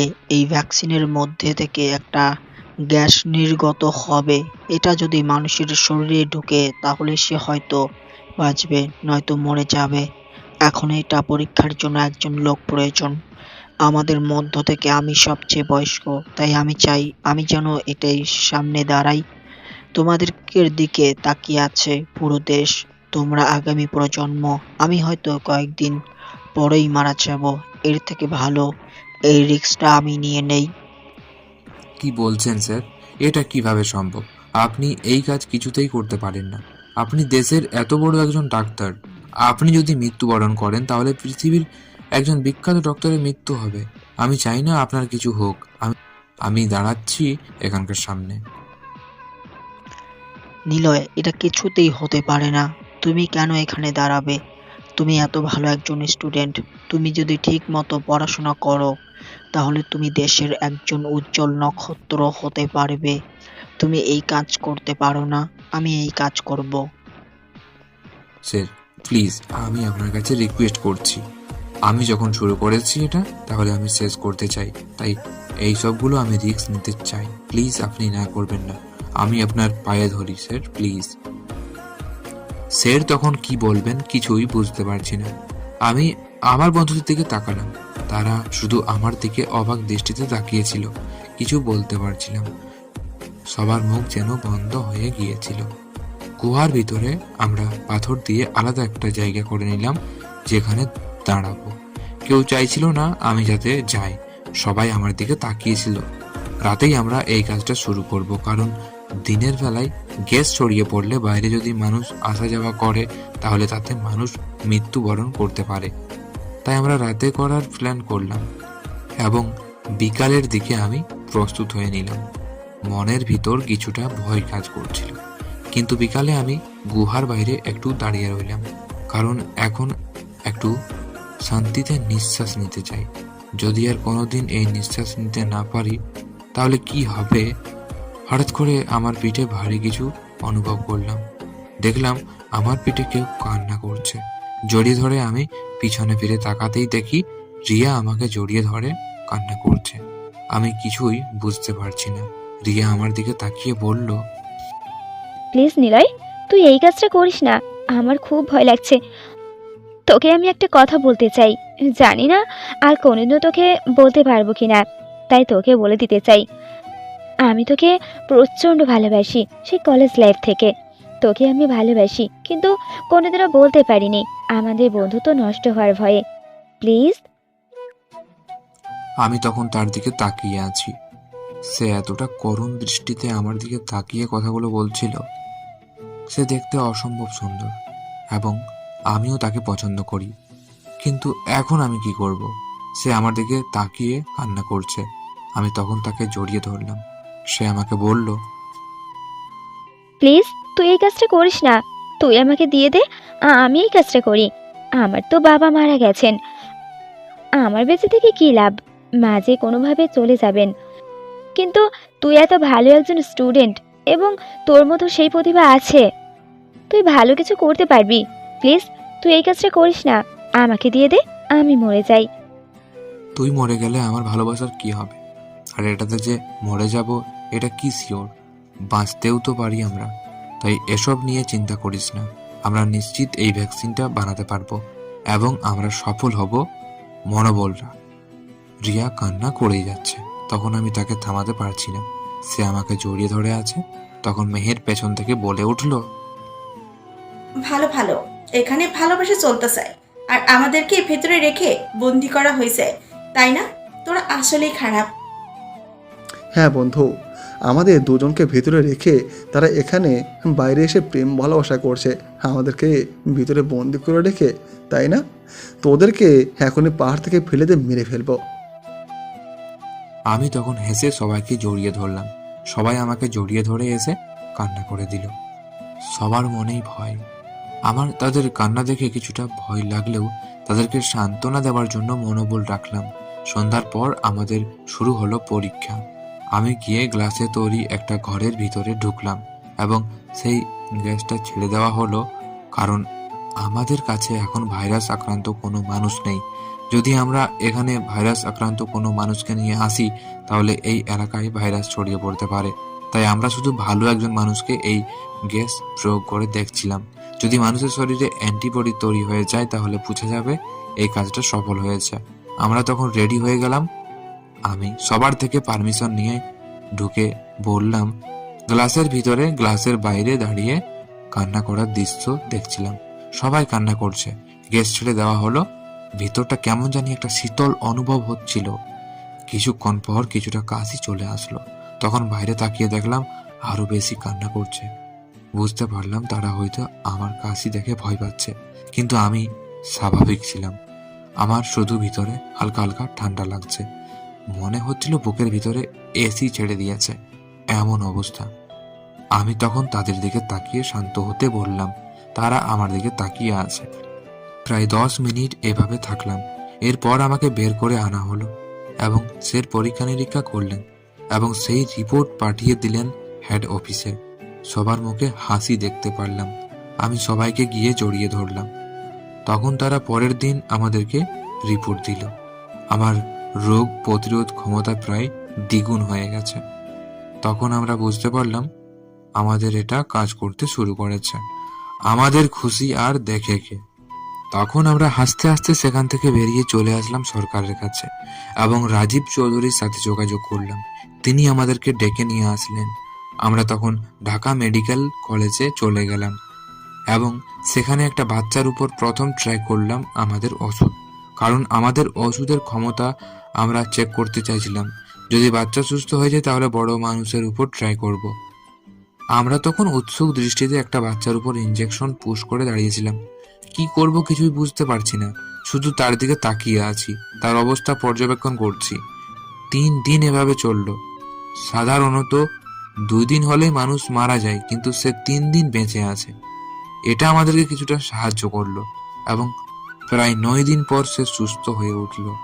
পুরো দেশে যেন এই কথাটা ছড়িয়ে গেল যে প্রথম কোনো মানুষ বেঁচে ফিরেছে এই ভাইরাস থেকে। আমাদের যেন খুশিতে বন্যা বয়ে গিয়েছিল। আমরা তখন আরো শক্তিশালী করে বানালাম আরেকটা ভ্যাকসিন এবং সেটা প্রয়োগ করলাম আরেকজন বড় মানুষের উপর, এবং সেই বড় মানুষটা সুস্থ হয়ে গেল। আমাদের আবিষ্কার সফল হয়েছে। তখন আমরা বাকি যত আমাদের কাছে প্রয়োজনীয় জিনিস আছে সবগুলো দিয়ে আমরা বানাতে শুরু করলাম আমাদের ভ্যাকসিন, এবং আমাদের দিনরাত ঘুম নিদ্রা ছেড়ে সবকিছু বিসর্জন দিয়ে দেশের মানুষের জন্য করতে শুরু করলাম ভ্যাকসিন। এবং বাংলাদেশের যত ওষুধ কোম্পানি আছে সবাইকে বলে দিলাম এই ভ্যাকসিনের ফর্মুলা। সবাই ভ্যাকসিন বানাতে শুরু করলো এবং আস্তে আস্তে দেশ থেকে এটা নিরূপণের উপায় পেয়ে গেলাম এবং আমরা একটা গ্যাস তৈরি করলাম যেটার মাধ্যমে এই ভাইরাসের জীবাণু ধ্বংস হয়ে যাবে, এবং সেটা 1 সপ্তাহ জুড়ে চলল পুরো দেশে। ছড়িয়ে গেল এই গ্যাসটা এবং আস্তে আস্তে ভ্যাকসিনটা মানুষকে সুস্থ করে তুলল। এখন মৃত্যুর হার অনেক কমে এসেছে। যেখানে প্রতিদিন হাজার হাজার মানুষ মারা যেত, এখানে প্রতিদিন প্রায় 300 থেকে 400 মানুষ মারা যাচ্ছে। কিন্তু আমরা চাই না এই 300-400 মানুষও মারা যাক। আমরা চাই যাতে এই রোগে আক্রান্ত হয়ে একজন মানুষও না মারা যায়। সেজন্য আমরা বিদেশ থেকে আমদানি করতে শুরু করলাম এর প্রয়োজনীয় জিনিসগুলো। আমরা বানাতে শুরু করলাম। এর মধ্যে রাজীব চৌধুরী আমাদের সাথে পরামর্শ করে বললেন, এই বিপদে পড়ে আমরা বুঝতে পেরেছি আমাদের দেশে কি প্রয়োজন। আমাদের দেশ এখন অনেক ভালোভাবে সব কিছু করা দরকার, কারণ আমাদের এখনও উন্নতির অনেক জায়গায় আছে। যদিও আমরা একটা উন্নয়নশীল দেশ, কিন্তু আমাদের দেশে উন্নয়নশীলতার জন্যও আরও অনেক জিনিস প্রয়োজন, যার মধ্যে সবচেয়ে বড় প্রয়োজন হচ্ছে আধুনিক নৈত্য প্রয়োজনীয় ব্যবহার্য জিনিসপত্র এবং ঔষধ কোম্পানি। আমাদের বোর্ড মিলে তোমাদের জন্য একটা অফার নিয়ে এসেছে। আমরা তখন তার দিকে তাকিয়ে আছি কৌতূহলী দৃষ্টিতে, সে কি বলতে চাইছে সেটা শোনার জন্য। তখন সে বলল, আমরা পড়াশোনার পাশাপাশি আমাদের সরকারিভাবে একটা বিশেষ ব্যবস্থা চালু করব, যেটার মাধ্যমে তোমরা ঔষধের উপর রিসার্চ করবে এবং সেখান থেকে আমরা নতুন করে সরকারিভাবে একটি ওষুধ কোম্পানি করব, যেটা শুধুমাত্র সরকারের পক্ষ থেকে হবে। এখানে দেশের যত বড় বড় ডাক্তার আছে সবাইকে নিয়ে আমরা বসবো। আমাদের খুশি আর দেখে গে। আমরা তো খুশিতে আত্মহারা হয়ে গিয়েছিলাম, কারণ আমাদের এতদিনের কষ্ট আজ সফল হয়েছে। আমরা নিজেকে কেমন জানি আকাশে ওড়া পাখিদের মতো মনে হচ্ছিল। সবাই আমাদের নিয়ে অনেক কথা বলছিলেন। লকডাউন খুলে গেছে, মানুষ আবার স্বাভাবিক জীবনে ফিরতে শুরু করেছে। আমরা যেদিকেই যাচ্ছিলাম মানুষ এসে হুমড়ি খেয়ে আমাদের দিকে পড়ছিল। এটা দেখতে অনেক ভালো লাগছিল এবং নিজেদের কেমন জানি একটা অজানা মানুষ মনে হচ্ছিল। এবং রাজীব চৌধুরী শেষে আমাদের জন্য ব্যবস্থা করে দিলেন বিশেষ একটা জায়গা এবং আমাদেরকে আশ্বাস দিলেন আমাদেরকে বড় কিছু একটা দিবেন, সেটা পুরস্কার স্বরূপ। কী দিবেন সেটা বলেননি, শুধু বলেছেন সারপ্রাইজ দিবেন। রাজীব চৌধুরী নিজের দেশকে মুক্ত করতে পেরে অনেক আনন্দিত ছিলেন এবং তিনি আবিরের সাথে প্ল্যান করে তাদের জন্য ভালো একটা উপহারের ব্যবস্থা করলেন। এবং এর আগে তার আরও একটা কাজ করতে হবে। তিনি জাতিসংঘের আন্তর্জাতিক আদালতে মামলা করলেন চীনের প্রধানমন্ত্রীর বিরুদ্ধে এবং সকল প্রমাণ তিনি দিলেন এবং সেখান থেকে তাদেরকে ডাকা হলো। তখন রাজীব চৌধুরী সেখানে গেলেন এবং সেখানে 2 প্রেসিডেন্টের মিটিং হলো। রাজীব চৌধুরী বললেন, মহামান্য বিচারের কাছে আমার একটাই দাবি, আমার দেশের এত মানুষের মৃত্যুর ভার কে নেবে? যেখানে আমার দেশ প্রতিদিন মানুষে এমনি মৃত্যুবরণ করলে 100 মানুষ মৃত্যুবরণ করত, সেখানে আমার দেশ একদিনে রেকর্ড পরিমাণ 49,000 মানুষ মারা গেছে। এখন এই এতগুলো মানুষের পরিবারের দায়িত্ব, এতগুলো মানুষের জীবনের দায়িত্ব কে নেবে? চীনের প্রধানমন্ত্রীর বিরুদ্ধে মামলা করা হলো এবং পুরো বিশ্বকে ক্ষেপে গিয়েছিল তার বিরুদ্ধে, এবং সে পদত্যাগ করতে বাধ্য হয় এবং জাতিসংঘ থেকেই আশ্বাস দেওয়া হয়েছে মৃত পরিবারগুলোর মধ্যে ত্রাণ বিতরণ করা হবে। কিন্তু যতই ত্রাণ বিতরণ করা হোক না কেন, একটা মানুষ যখন মৃত্যুবরণ করে তার সেই মানুষটাকে কি আর ফিরে পাওয়া যায়? রাজীব চৌধুরী দেশে ফিরে আসলেন এবং আবিরকে বললেন, আবির, আমরা যে নিলয়দের জন্য আলাদা একটা সারপ্রাইজ পার্টির আয়োজন করেছিলাম, সেটা কি প্রস্তুত হয়ে গেছে? আমরা তাদেরকে সম্মান দিতে চাই, সম্মাননা তাদের প্রাপ্য। তারা এত ভয়ঙ্কর একটা বিপদের সময় দেশের পাশে দাঁড়িয়েছে, তারাই সত্যিকারের দেশকর্তা। হ্যাঁ স্যার, আপনি কোনো চিন্তা করবেন না, আমি সব কিছুর ব্যবস্থা করে ফেলছি। এখন শুধু সময়ের অপেক্ষা, ওদেরকে আমরা সারপ্রাইজ আজকে আমাদের সম্মাননা দেওয়ার জন্য ডাকা হয়েছে, আমরা সবাই প্রস্তুত। রিয়া এখনও আসছে না। আমি দৌড়ে মেহের রবিকে নিয়ে চলে গেলাম রিয়ার বাসায়। রিয়ার বাসায় গিয়ে দেখি রিয়া আর রিয়ার আম্মু কান্না করছে। হয়তো নিজের মেয়ের এত বড় প্রাপ্তি মা সহ্য করতে পারেননি, তাই খুশিতে কান্না করে দিয়েছেন। আমি যখন সেখানে গেলাম, আমার কাছে এসে আমার মাথায় হাত বুলিয়ে দিলেন।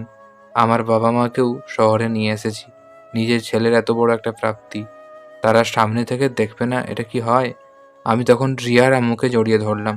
রিয়ার আম্মু আমাকে বললেন,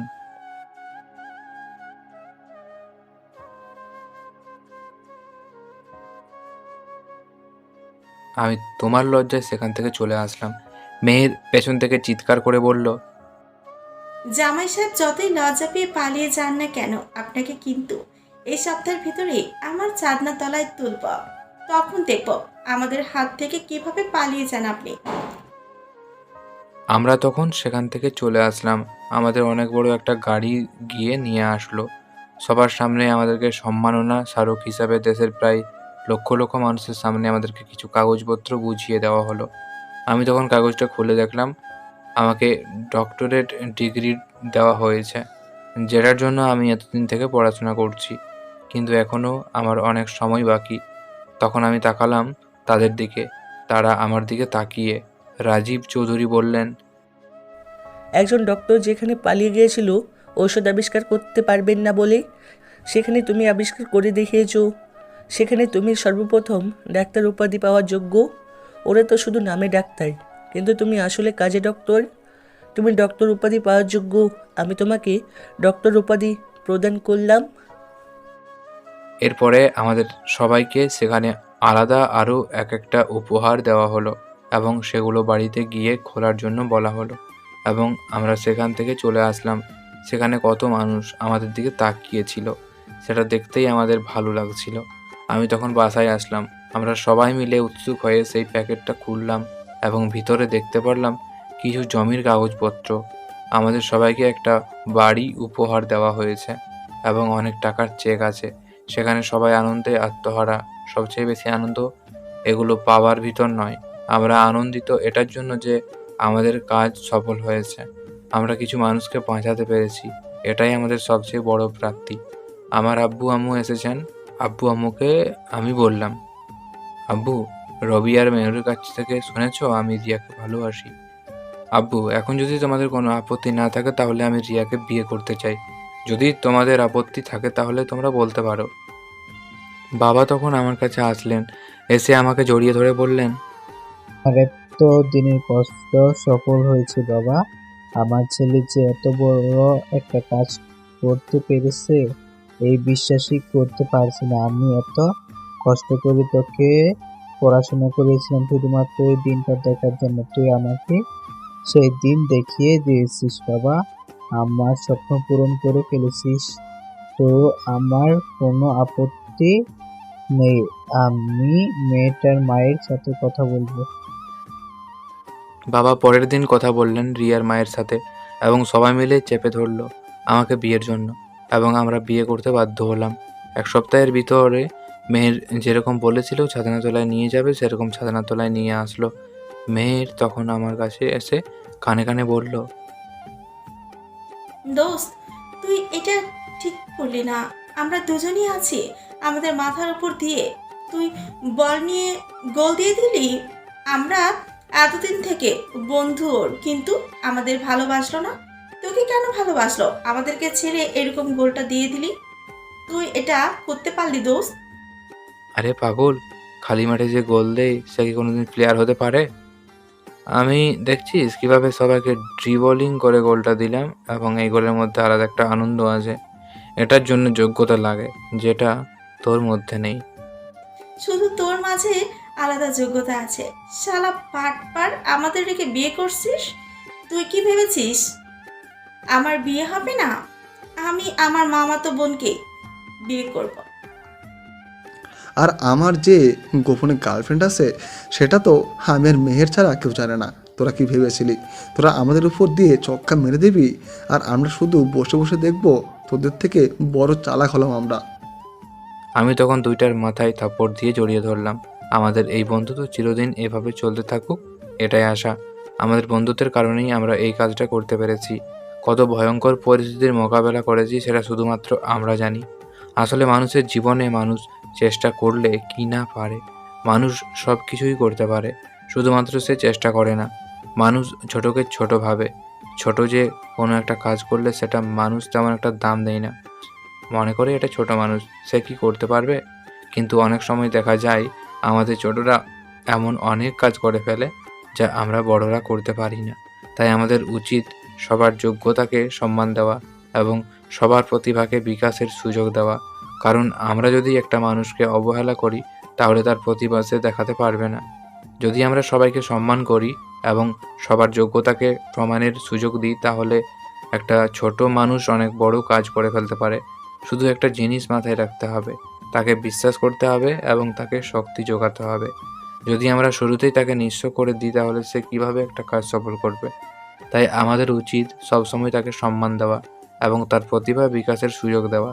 সে যদি তার প্রতিভা বিকাশ করতে পারে তাহলে সে অনেক ভালো কিছু করতে পারবে, যেমন আমরা করতে পেরেছি। বিয়ের পর বাসর ঘরের সামনে দাঁড়িয়ে আছি, মেহের আর রবি আমার সামনে দাঁড়িয়ে আছে। এরপর মেহের চিৎকার করে বলল, এই রিয়া, বাইরে বেরিয়ে আয়। তোদের এখন কোনো বাসর টাসর হবে না। যেদিন আমি বিয়ে করব সেদিন বাসর হবে। আর আমরা সিদ্ধান্ত নিয়েছি আমি আর রবি একসাথে বিয়ে করব। রিয়া তখন বাসর ঘর থেকে বেরিয়ে আসলো। বেরিয়ে আসার সাথে সাথে রবি আর মেহের দৌড়ে সেখান থেকে পালিয়ে গেল, কারণ রিয়া হাতে করে একটা লাঠি নিয়ে এসেছিল। আমি আমার বইয়ের রূপ দেখে হাসতে হাসতে শেষ। সে আমাকে টান দিয়ে ভিতরে নিয়ে গিয়ে আমার কলার চেপে ধরলো। তুই কি ভেবেছিস তোকে এভাবে ছেড়ে দেব? তোর উপর আরো বড় একটা ওয়ারেন্ট আছে। তুই আমার কথা কেন শুনিস না? সবসময় নিজে নিজে বড় হওয়ার চেষ্টা করিস। এখন থেকে আমি যেটা বলবো সেটাই হবে। কোনো সময় রিস্ক নিতে পারবি না, কারণ আমি তোকে হারাতে পারবো না। আমি তোকে প্রচণ্ড ভালোবাসি। আমি তোকে হারিয়ে বাঁচতে পারবো না। আমি তখন রিয়াকে জড়িয়ে ধরলাম। হয়তো মেয়েটা আমাকে প্রচণ্ড ভালোবাসে, সেই জন্য আবেগের বসেই কাজ করে ফেলেছে। আমি তখন তাকে ছেড়ে দিয়ে ফ্রেশ হয়ে আসলাম। ফ্রেশ হয়ে আসার পর দেখি সে পিছন ঘুরে তাকিয়ে আছে জানালা দিয়ে আকাশ পানে। আমি তখন আস্তে আস্তে তার দিকে এগোতে লাগলাম। সে পেছনে যাচ্ছে। তখন সে বলল, এই একদম কাছে আসবি না, বলে দিলাম। বললে তো হবে না, মহারানী আমাকে যখন বাসর ঘরে নিয়ে এসেছেন এত জোর করে, তাহলে তো বাসরটা করতে হবে, নাহলে তো বাসর ঘর আমাদের উপর অভিশাপ দিবে। বাসর ঘর আমাদের উপর অভিশাপ দেবে মানে? আরে বোকা, আমরা যদি কোনো জিনিস কিনে এনে সেটা ব্যবহার না করে ফেলে রাখি তাহলে সেটা আমাদেরকে অভিশাপ দেয়। ঠিক তেমনি এত কষ্ট করে সাজানো বাসর ঘরে যদি বাসরই না হয় তাহলে কিভাবে হবে? শয়তান, দাঁড়া দেখাচ্ছি। আমার দিকে এগিয়ে আসতেই আমি জড়িয়ে ধরে ঘাড়ে নাক ডুবিয়ে বললাম, জীবনের কোনো এক প্রান্তে যদি কখনো হোঁচট খাও আমি তোমার হাত ধরে রাখবো। ভয় পেও না, কোনো সম্পর্কের দাবি নিয়ে তোমার সামনে দাঁড়াবো না। শুধু একজন খারাপ মানুষ হিসেবে সারা জীবন তোমার চলার পথে ছায়া হয়ে থাকবো। আসলে এত বেশি ভালোবেসে ফেলেছি তোমায়, যার জন্য সবসময় তোমার পাশে ছায়ার মতো থাকতে চাই। মনেতে আকাশ হয়ে রয়েছে ছড়িয়ে, বলো না কোথায় রাখি তোমায় লুকিয়ে? থাকি যে বিভোর হয়ে শয়নের স্বপনে, যেও না হৃদয় থেকে দূরে হারিয়ে। আমিও যে ভালোবাসি শুধুই তোমাকে, হে প্রিয় বন্ধু। আমি কি এখন তোমার বন্ধু? বন্ধু। আসবে পথ ভোলা নদীর দেশে, ঢেউয়ে ঢেউয়ে ভাসাবো হৃদয়, হব দুজন সাথী। তুমি কি নীল মেঘে ঢাকা আকাশে ঝড় তোলা ভরে আমারই মন রাঙা ঘরে রোদেলা দিন ফাগুন হবে? তুমি কি দেবে বাবুই পাখির ঠোঁটে ঠোঁটে বোনা সুখের বসতি? তুমি জানো না কতটা ভালোবাসি তোমাকে। তোমার একটু ভালোবাসা পেতে আমি করতে পারি না এমন কিছু নেই। তেমনি আমি মেনে নিতে পারি না তোমার অবহেলা। তুমি জানতেও পারবে না একটুখানি অবহেলা আর উদাসীনতা তোমাকে আমার কাছ থেকে কত যোজন দূরে সরিয়ে দিবে। কোনোদিনও অবহেলা করব না, সারা জীবন জড়িয়ে রাখবো ভালোবাসার চাদরে। তাহলে এখন একটু জড়িয়ে নিলে কি এমন হয়? সে লজ্জায় মুখ লুকালো আমার বুকে। আমিও পরম আবেশে তাকে জড়িয়ে ধরলাম। বন্ধুরা, গল্পটি এখানেই শেষ। তাদের গল্পটি ভালো লেগেছে তারা অবশ্যই গল্পটিকে কমেন্ট করে দাও। আর যারা যারা চ্যানেলটিতে নতুন হয়ে আছো তারা অবশ্যই চ্যানেলটিকে সাবস্ক্রাইব করে দাও। আর দেখা হচ্ছে পরবর্তী আবার এরকম কোনো গল্পতে। ততক্ষণ সবাই ভালো থাকো, সুস্থ থাকো। Bye bye, take care.